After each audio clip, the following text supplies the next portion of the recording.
Hello, students. Myself Joshi Disha, and I warmly welcome you on behalf of Sri Shivsha College of Commerce, Management, and Computer Education, and it is managed by Jain Citizens Education Society. Today, we are going to start Entrepreneurship 2, and we are referring C. Jamnadas and Company. So, let us start with the unit number 1, that is establishment of industrial enterprise. So I think તમને બધાને ખબર છે કે entrepreneurship એટલે શું, કારણ કે ગયા સેમિસ્ટરમાં આપણે આખો સબ્જેક્ટ ઓલરેડી ભણી ચૂક્યા છીએ. તો એન્ટરપ્રિન્યોરશિપ કોને કહેવાય? એન્ટરપ્રિન્યોર એ એક એવી વ્યક્તિ છે કે જે નવી નવી વસ્તુ લાવે છે બિઝનેસમાં, ઇનોવેશન્સ લાવે છે, ક્રિએટિવિટી લાવે છે, અને એની સાથે એક બહુ મોટો રિસ્ક એલિમેન્ટ કાયમ કનેક્ટેડ છે. કારણ કે જ્યારે તમે કંઈક નવું ટ્રાય કરો છો ત્યારે ઓબ્વિયસલી તમારે ઘણું બધું રિસ્ક બેર કરવું પડે છે કે એ માર્કેટમાં ચાલશે કે નહીં ચાલે. બટ એન્ટરપ્રિન્યોરનું કામ છે કે always to bring out something new. માર્કેટમાં કંઈક નવી વસ્તુ લાવે છે, પ્રોડક્ટમાં કંઈક નવી વસ્તુ લાવે છે. તો આવી રીતના એન્ટરપ્રિન્યોર છે is giving something new to the society every time. Either he or she is creating new market or he or she is creating new product. So that is all about entrepreneurship. Entrepreneurship is concerned with an individual, and person having entrepreneurship is an entrepreneur. So as a result of special qualities or cleverness, he is motivated for the production of economic products and services. Entrepreneur gets employment by establishing business, gives employment to others, and tries to get economic reward by proper management of the business of or industry. So obviously એની ક્લેવરનેસથી, એની સ્માર્ટનેસથી એ કંઈ ને કંઈ નવું લાવે છે in the market, in the products, અને in return what he or she is expecting, તો એ એક્સપેક્ટ કરે છે પ્રોફિટ, કે એ જે આ બધી મહેનત કરે છે એના બદલામાં એને સારો એવો રિટર્ન મળે, સારું એવું પ્રોફિટ મળે. અને ઓબ્વિયસલી એક તો એ પોતે નવો બિઝનેસ ઓપન અપ કરે છે અને સાથે સાથે એ એમ્પ્લોયમેન્ટ બી બીજાને આપે છે કે આજે હું પોતે કંઈક નવું સ્ટાર્ટ કરતી હોય તો ઓબ્વિયસલી મારી અંડરમાં જ્યારે હું 5-6 વ્યક્તિને રાખું છું, means I am giving employment to the personals. So એ એક બી બહુ પ્લસ પોઈન્ટ છે કે એને પોતાનું તો સેલ્ફ ડેવલપમેન્ટ થાય જ છે, એનું તો સેલ્ફ એમ્પ્લોયમેન્ટ એ કરે જ છે, સાથે સાથે એ બીજાને બી એમ્પ્લોયમેન્ટ ઓપોર્ચ્યુનિટીઝ આપે છે. So that is very good point કે એ બીજાને એમ્પ્લોયમેન્ટ આપે છે. Because activity regarding any type of business or services started with the aim of getting profit, with the passage of time by increasing profit, efforts are made to maintain the successful existence of business enterprise for a long term. Obviously, જે મેં પહેલાંય કીધું એમ કે કોઈ પણ business ચલાવવાનો એક જ intention હોય, that is to earn profit. આપણે કોઈ પણ એક્ટિવિટી, બિઝનેસ એક્ટિવિટી ખાસ કરતા હોય, નોન પ્રોફિટ મેકિંગ ઓર્ગેનાઇઝેશનની વાત અહીંયા નથી થતી. આપણે પ્રોફિટ મેકિંગ ઓર્ગેનાઇઝેશન્સની વાત કરીએ છીએ કે જ્યારે આપણે બિઝનેસ ચલાવતા હોઈએ તો આપણો એક જ ઇન્ટેન્શન છે, that is to earn profit, કે આપણે પ્રોફિટ માટે જ આપણે બિઝનેસ ચલાવતા હોઈએ છીએ. હવે આપણે ટોપિક ભણવાનો છે, that is forms of industrial enterprise, કે 5 ડિફરન્ટ ફોર્મ્સ છે ઇન્ડસ્ટ્રીયલ એન્ટરપ્રાઇઝના. આપણે 1 by 1 એને સ્ટડી કરશું. Various business activities are handled by entrepreneurs which can be classified as follows. હવે આ બધી એક્ટિવિટીઝ છે કે જે એન્ટરપ્રિન્યોર છે એ જનરલી ચલાવતું હોય છે. તો 5 ટાઈપ્સ ઓફ એક્ટિવિટીઝ છે કે જે એન્ટરપ્રિન્યોર છે એ હેન્ડલ કરે છે. તો number 1 is industrial activities. Let us see the explanation of the above classification one by one. હવે આપણે 5 જે એક્ટિવિટીઝ છે એને આપણે વન બાય વન સ્ટડી કરવાનું છે. એમાં નંબર 1 છે that is industrial activities. From industrial activities, utility is created by transferring raw material into ready goods under production process.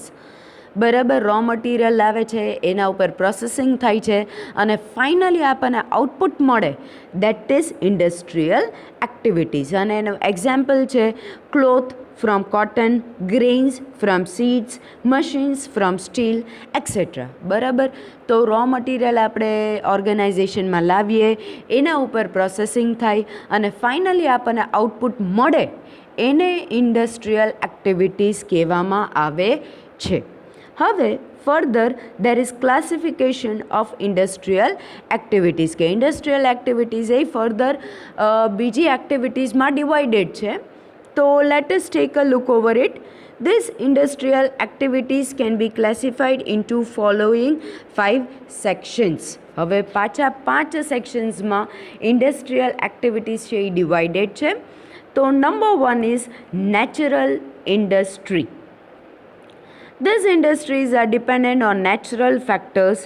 Agriculture industry, animal husbandry, poultry farm, etc. are included in it. The development of these industries depend on the favorable or unfavorable natural factors. તો totally natural factors ઉપર dependent છે કે agriculture હોય, animal husbandry હોય, poultry farm હોય કે natural industry છે, એ ટૂંકમાં ટોટલી નેચરલ ફેક્ટર્સ ઉપર ડિપેન્ડન્ટ છે. Number 2 is mineral industry. This industry is connected with extraction of minerals from underground. અંડરગ્રાઉન્ડમાંથી જ્યારે આપણે મિનરલ્સ એક્સ્ટ્રેક્ટ કરીએ છીએ, બરાબર, દેટ ઇઝ મિનરલ ઇન્ડસ્ટ્રી. તો coal, steel ore, asbestos, natural oil, clay etcetera are included in it. આ બધી વસ્તુ એવી છે કે આપણે જનરલી જમીનમાંથી એક્સ્ટ્રેક્ટ કરતા હોય, ચૂસીને આપણે લેતા હોય. Of course, this mineral wealth goes on reducing with extraction and it cannot be reproduced. એકવાર તમે જમીનમાંથી એને લેતા જાઓ તો એ ઘટતું જાય અને રીપ્રોડક્શન આનું થતું નથી. એકવાર તમે એના યુઝ માટે એને જમીનમાંથી લઈ લીધું, દેટ્સ ઇટ. એ પછી એ ઘટતું જ જાય, એ રિડ્યુસ થતું જાય જમીનમાંથી, પણ એને રીપ્રોડ્યુસ કરવાનું કોઈ સિસ્ટમ છે નહીં. Number 3 is machine industry. In machine industry, finished goods are manufactured from raw material with the help of machines. In the present industrial world, these types of industries exist to a major extent. These industries rule the roost and include many industries like textile, cement, automobile, chemical, iron, steel, etc. બરાબર, તો machine industry એટલે finish goods, raw material આપણે લાવીએ, એના ઉપર processing થાય અને આપણને ફિનિશ ગુડ્સ મળે, બરાબર, with the help of machineries. આ બધું કેવી રીતના આપણને મળે? તો with the help of machineries, એને મશીન ઇન્ડસ્ટ્રી કહેવાય. Number 4 is construction industry. This industry includes residences, business houses, canals, dams, etc. that are constructed with the help of construction materials like bricks, lime, cement, wood, etc. Construction industry તમને નામથી જ ખબર પડી જાય કે generally આપણે ઈંટ, cement, wood આ બધી વસ્તુનો ઉપયોગ કરીને જ્યારે આપણે ડેમ બનાવીએ છીએ, આપણા ઘર બનાવીએ છીએ, રોડ્સ બને છે, તો that is all about construction industry. Number 5 is handicraft industry. In this industry, industrial activities which are dependent on personal skill are included. They may be like carving, carpentry, blacksmithing, knitting, weaving, etc. ટૂંકમાં તમારા natural talent ઉપર dependent છે handicraft, બરાબર, કારણ કે it is mostly handwork. A handwork છે અને તમારા ટેલેન્ટ ઉપર છે. તમને જેટલું તમારામાં ટેલેન્ટ હોય એટલું તમે આ ઇન્ડસ્ટ્રીને વધારે આગળ વધારી શકો, બરાબર. એ પર્સનલ સ્કિલ ઉપર ડિપેન્ડન્ટ છે. Now, characteristics of industrial activities, and this each and everything is given in C. Jamnadas and Company on page number 2 and 3. Characteristics of industrial activities can be indicated in the following manner. પહેલું characteristic છે that is element of risk.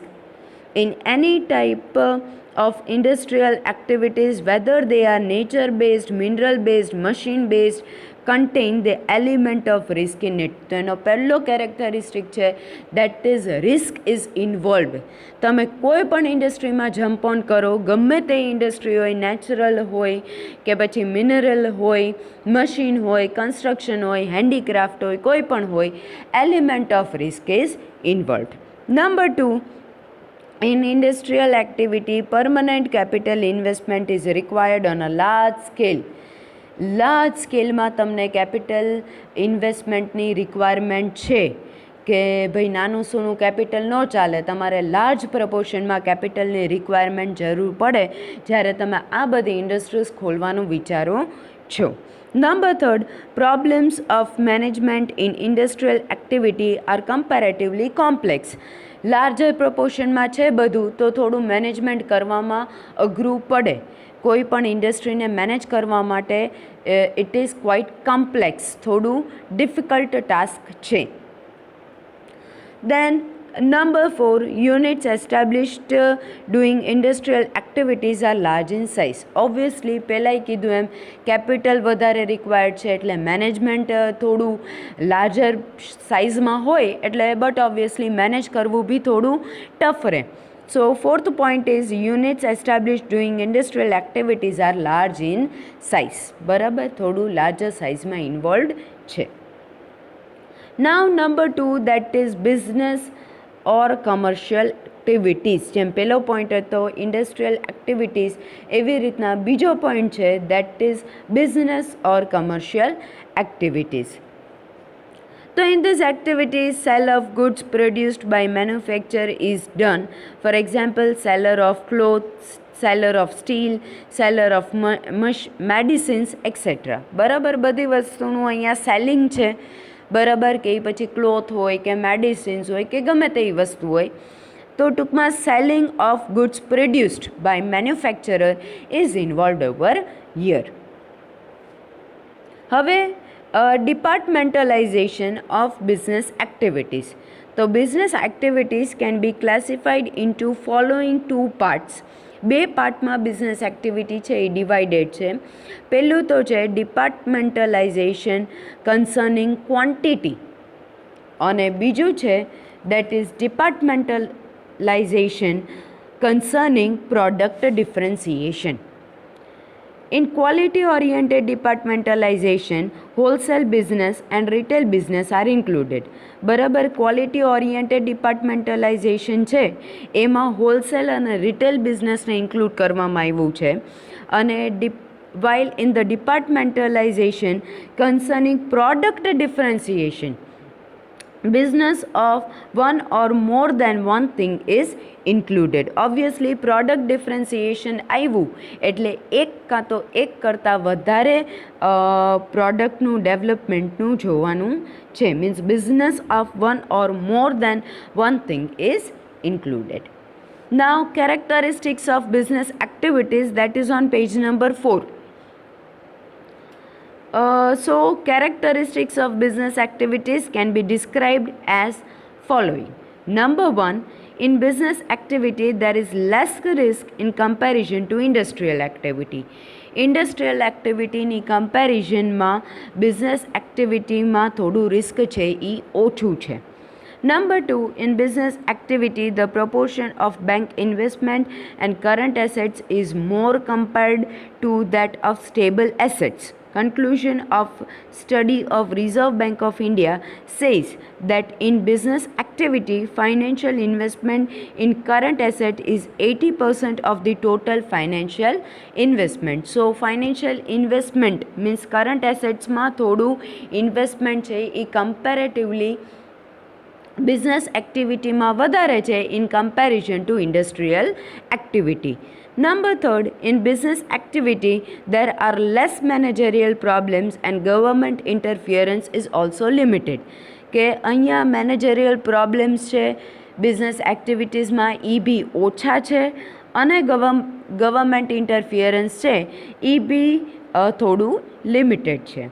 Number 4, business activity can be started with a few financial means. નાના એવા financial મીન્સથી બી તમે business activity ચાલુ કરી શકો. Industrial એક્ટિવિટીની જેમ તમારે બહુ લાર્જર પ્રપોર્શનમાં કેપિટલની રિક્વાયરમેન્ટ છે નહીં. Number 5, as business activity is small in size, independent or partnership would be more convenient. Business એક્ટિવિટીની સાઇઝ છે એ થોડી સ્મોલ છે, એના કારણે ઇન્ડિપેન્ડન્ટ અને પાર્ટનરશિપ છે એ વધારે કન્વિનિયન્ટ છે. As a result of small occupational size and local market or minimal number of persons can manage business from a small shop. બરાબર, એટલે નાના પાયે બી તમે સ્ટાર્ટ કરી શકો, બહુ વધારે લાર્જર પ્રપોર્શનમાં સ્ટાર્ટ કરવાની જરૂર નથી. Now number third, that is services related to trade. In commercial or trade related services, not any material or corporate thing but abstract services are provided and charges are taken from the receiver of the services. Services related to trade increase its effect by providing services to industrial and business activities. So services related to ટ્રેડમાં business activities અને industrial activities આપણે જે જોઈ એને services provide કરવામાં આવે છે. તો there are 6 types of services. પહેલી છે બેન્કિંગ સર્વિસીસ, જે આપણને બધાને ખબર છે કે under banking services exchange of money and credit services are provided. Number 2 is insurance services. Assurity of return of risk and damage regarding various types of industries or businesses is given. ગમે ત્યારે કોઈ પણ risk ઊભું થાય કે કોઈ પણ નુકસાન થાય તો રિટર્નની ચાન્સીસ છે ઇન્સ્યોરન્સ સર્વિસીસથી વધી જાય છે. Then third is storage services. Time utility of a thing is increased by providing services of storage in the form of godown and warehouses for raw material or ready stock. બરાબર, raw material કે પછી તમારી પાસે stock છે કે readymade products છે એને તમે ગોડાઉનમાં સ્ટોર કરી શકો, એના માટે સ્ટોરેજ સર્વિસીસ અવેલેબલ છે. Then transportation services, by carrying raw material to the production center and ready stock to the sales center from production center. Transport services increase the place utility of the thing. Raw material લાવવું organisation સુધી અને ready stock આપણી પાસે છે એ market સુધી પહોંચાડવું, આના માટે ટ્રાન્સપોર્ટેશન સર્વિસીસ છે એ બહુ વધારે ઇમ્પોર્ટન્ટ છે અને એ સર્વિસીસ પ્રોવાઈડ કરે છે. Communication services. This service becomes useful in providing information at a reasonable expense by telegram, post, telephone, fax અને telex. બરાબર, તો ઇન્ફોર્મેશન પ્રોવાઈડ કરવા માટે જનરલી આપણને ટેલિફોનની, ફેક્સ નંબરની આ બધી વસ્તુની જરૂર પડે છે અને રિક્વાયરમેન્ટ છે એ આપણી પૂરી કરે છે communication services. And last one is agency services. Agent who arrange a meeting between purchaser and seller are included in this type of services. And for forwarding agent and clearing agent in import and export also offer services which is known as middleman. ટૂંકમાં એ એક middleman છે, તો કોની વચ્ચે? પરચેઝર અને seller વચ્ચે, કે જે બી ક્વેરીઝ હોય કે જે બી આપલે કરવાની હોય એ આ એજન્ટ છે કે મિડલમેન છે એ ફૂલફિલ કરે છે. Now number 4th activity, that is personal services. Certain social requirements are such that can be fulfilled only at personal level. Customers who consume these services have to remain present to get these services at a personal level. For example, in services like tailors, dance, music, tuition, classes, etc. Customers are directly in contact, and so it can't be run at a large scale, and its market is also limited at a local level. પહેલાં તો like local લેવલે છે કે customers છે એ directly ટચમાં આવે છે. Tuition classes હોય કે પછી ડાન્સ ક્લાસીસ હોય કે ટેલર સર્વિસીસ હોય કે આ ટૂંકમાં બધી એવી સર્વિસીસ છે કે તમે ડાયરેક્ટલી એકબીજાના કોન્ટેક્ટમાં આવો છો, એના કારણે એને પર્સનલ સર્વિસીસ કહેવામાં આવે છે. And fifth one, that is last activity, that is professional or vocational services. So professional activities have become an important aspect of the business world. The demand of certain special skillful professional activities emerge in the society. Certain eligibility is needed, and one has to become the member of that business association to run this activity at a professional level.